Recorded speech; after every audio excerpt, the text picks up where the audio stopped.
ადამიანების უმეტესობას გონია, რომ მარკეტინგი გაყიდვებია. რეალურად კი ეს ხალხის ემოციების და სურვილების მართვაა. საუკეთესო ბრენდები ისე ყიდიან სიტყვა შეძენასაც კი არ ამბობენ. აი სამი საიდუმლო ხრიკი, რომელსაც ისინი იყენებენ და შენ შეგიძლია შენი ბიზნესისთვის.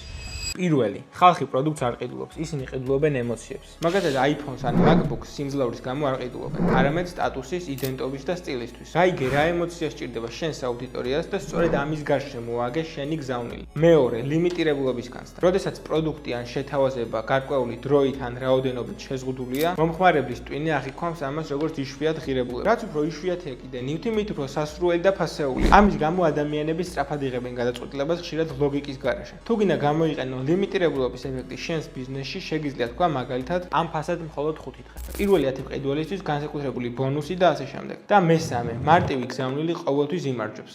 თუ შენი პროდუქტის ან იდეის ახსნას ბევრი დრო სჭირდება, უკვე რთულია და ხალხი აღარ კითხულობს, მხოლოდ თვალსაულებს. თუ 10 წამში ვერ მიხვდა რას თავაზობს, აგებული დარჩები.